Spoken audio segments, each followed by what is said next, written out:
Hey guys, welcome back. I'm really excited. Hold on, I'm gonna see if these are working. They're working. Last time they weren't. So, okay. So this is gonna be the first series, or the first video of this series for Matthew. I'm so excited. I'm, I'm still working on studying the book of Matthew, and I'm still working on it, but I literally, the first time I went through this and I was studying it, I I didn't feel any joy from it. And then I restarted it. That's why it's taking so long to get these out. But because I filmed the first video and I was just I'm not feeling it. I don't feel like the Holy Spirit is working through me doing this. I don't think He's speaking through me. It just felt like me doing it. I didn't like it. So here we are. We're doing it again. Again and again and again and again. US, I don't know why I'm so out of breath.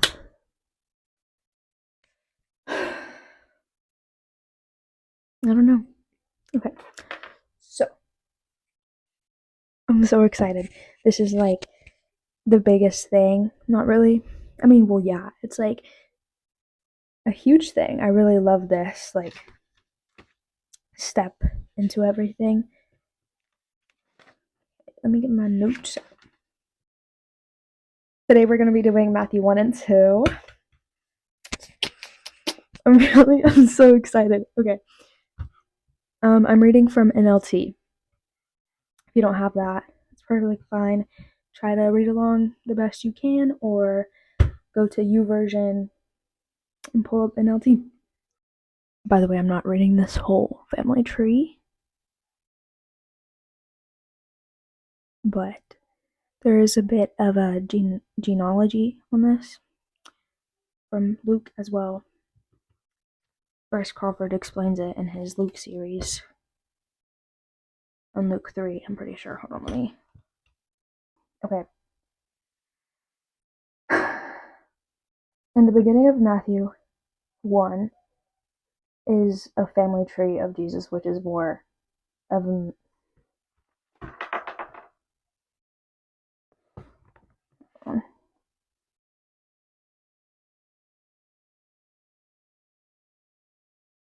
Yeah, so it's more of a Mary, leading back to her, and that she gave birth to Jesus. In Luke 3, the family tree is more of Joseph, his POV on everything, his family tree. Luke 3 starts with Jesus was known as the son of Joseph. And the beginning of Matthew 1 is more of a government documentary linked to his mother. So yeah, that's mostly the genealogy. Bryce explains it better than I do, so that's where I got it from. Okay, let's read from 17, actually, yeah, verse 17. All those listed above include 14 generations from Abraham to David, 14 from David to the Babylonian exile, and 14 from the Babylonian exile. Wait. Oh, to the Messiah. This is how Jesus the Messiah was born. His mother Mary was engaged to be married to Joseph, but before the marriage took place, while she was still a virgin, she became pregnant through the power of the Holy Spirit. Joseph, to whom she was engaged, which was a righteous man and did not want to disgrace her publicly, so he decided to break the engagement quietly. Joseph was a righteous man. He knew that Mary got pregnant, but not by him. So he was like, you committed adultery. I don't want to marry you. You cheated on me. He's like, I'm going to do this righteously and do it in quiet. I'm going to break this engagement. And he was like, you have sinned. And yeah, okay. As he considered this, an angel of the Lord appeared to him in a dream. Joseph, son of God, the angel said, do not be afraid to take Mary as your wife, for the child within her was conceived by the Holy Spirit. And she will have a son, and you are to name him Jesus, for he will save people from their sins. Gabriel came, Gabriel, like the angel, he's the messenger, I think. Pretty sure. Mostly, yeah. So, came to Joseph in a dream, being like, hey, you are going to stay with her because it was the Holy Spirit that got Mary pregnant.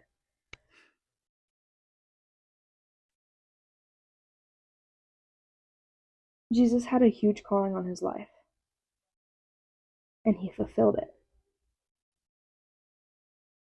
Like, even before he was born, Jesus had a huge calling on his life. Like, he had a huge impact that he was going to make to so many people, and he's just a baby. He didn't know any of this. Well, I mean, he probably did. I don't know. Actually, that's a really good question. I want to know that if he knew. I'm not going to think too much about it because I'm going to go down a whole rabbit hole. Okay. 22. All of this occurred to fulfill the Lord's message through his prophet. Look, the virgin will conceive a child, she will give birth to a son, and they will call him Emmanuel, which means God is with us. Did I write anything about that? No, I didn't. I don't know where that came from. Isaiah 7:14. Isaiah 7:14.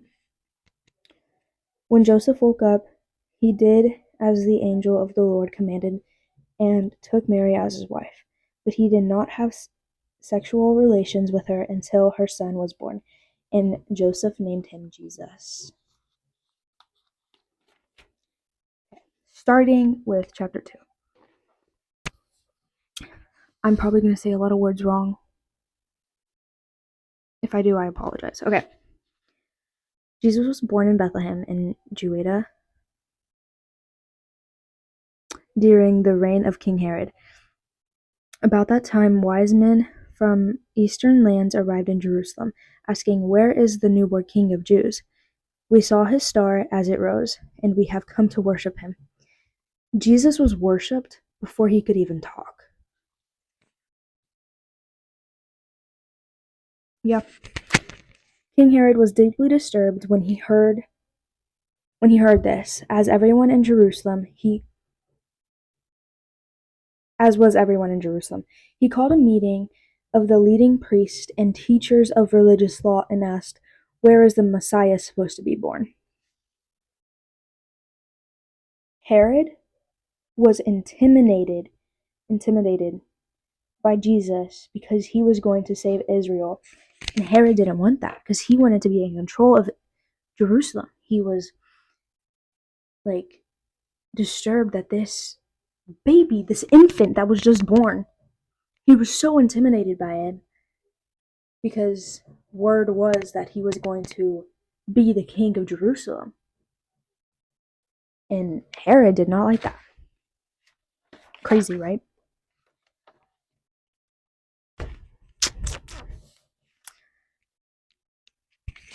Okay. In Bethlehem and Judah, they said, for this is what the prophet wrote. And you, O Bethlehem, in land of Judah, are not least among the ruling cities of Judah, for a ruler will come for you, who will be the shepherd for my people Israel. This was written 200 years before Jesus was born in Micah 5:2. When Herod called for a private meeting with the wise men and learned from them the time when the star first appeared. Then he told them, "Go to Bethlehem and search carefully for the child, and when you find him, come back and tell me so that I can go and worship him too."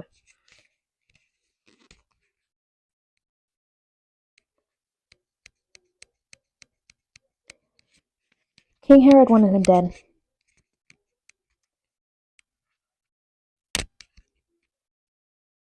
He didn't want Jesus to have any authority of anything. Because Herod, he's a jealous king, bro. Well, so is Jesus, but like, he's righteously jealous. Herod wanted to be in control of things because he wanted it for pride. Um,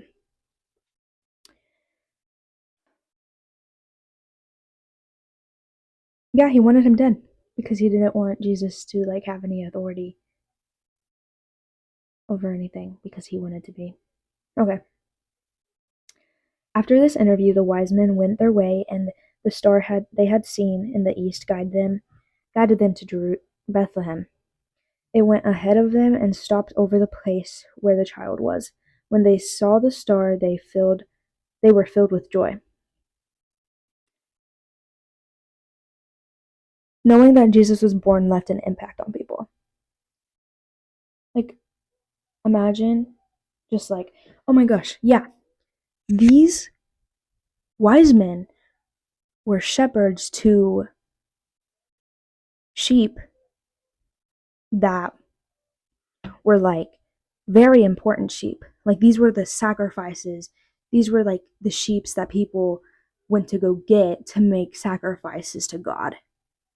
And when the angel came down and was like, "Hey, there's the new Messiah," they left the sheep because they learned that there was a Messiah. There was a spotless lamb that was going to be born to take away everyone's sin.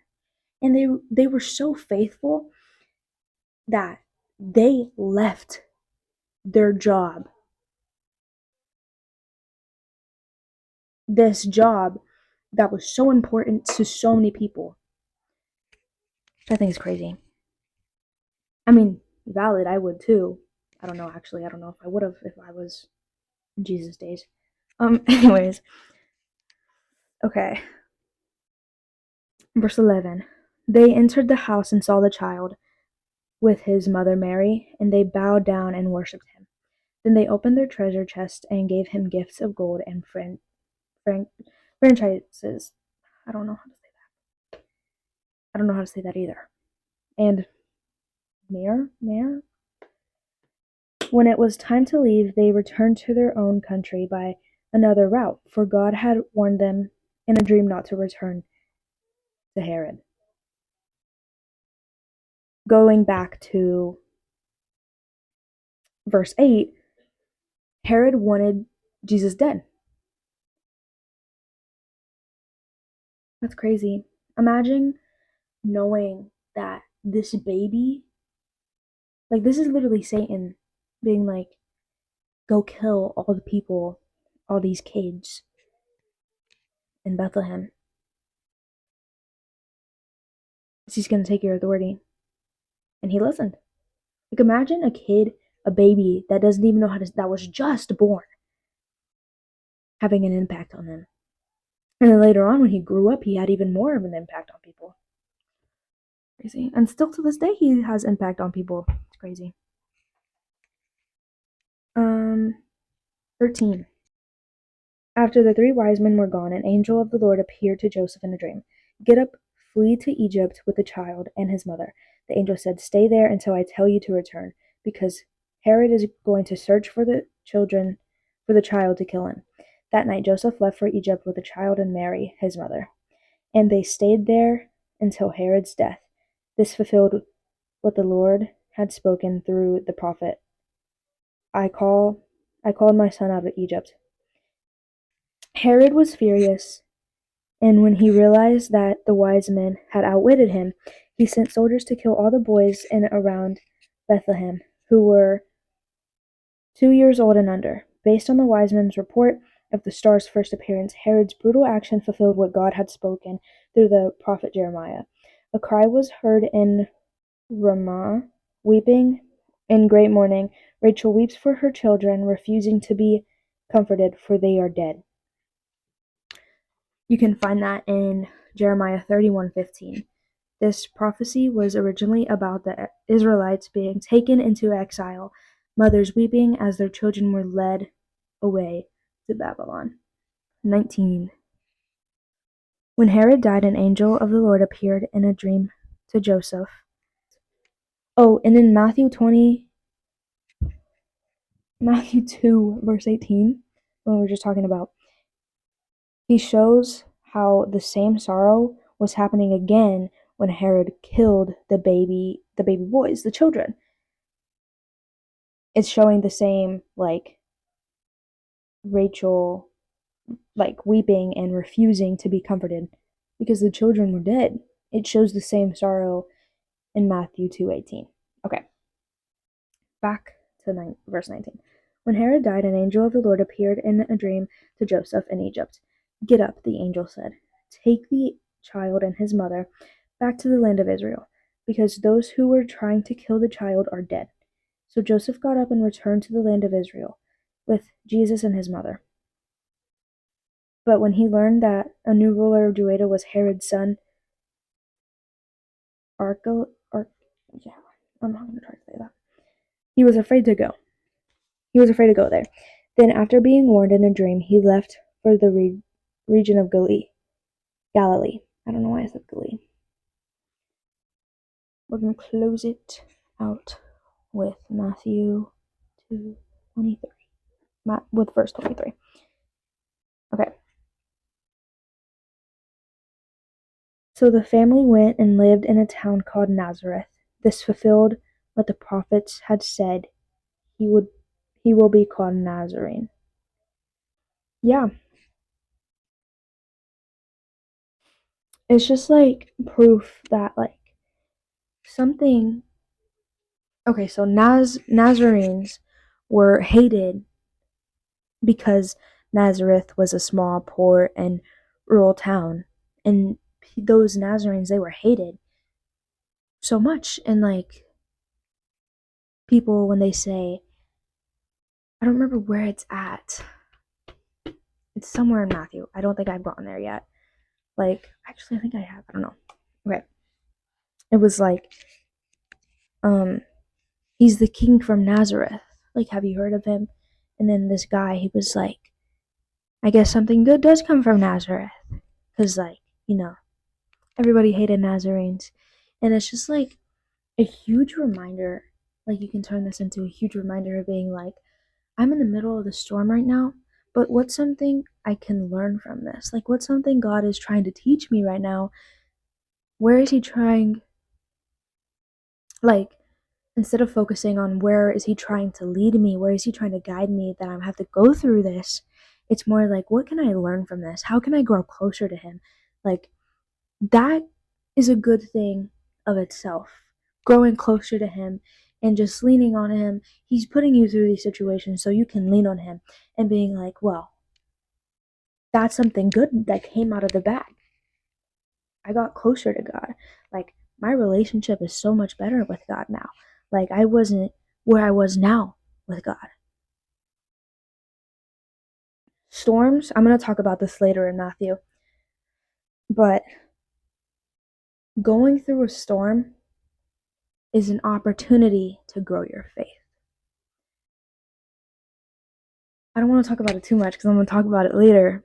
But yeah, it's a huge opportunity where you can grow your faith. And you can, yeah, I'm not going to say too much about it. Okay. Well, I hope you guys liked this episode, and I'm really excited. I love you guys so much, and I pray that today's video blessed you and that you have an amazing day. I'm going to say a prayer real quick. God, I just thank you for whoever's watching this on the other side of the screen, God, and I just thank you so much for them, and that you just remind them that you love them so much and that they are your child, God, and that you are never going to leave their side, even if it feels like they are struggling and that they're alone, God.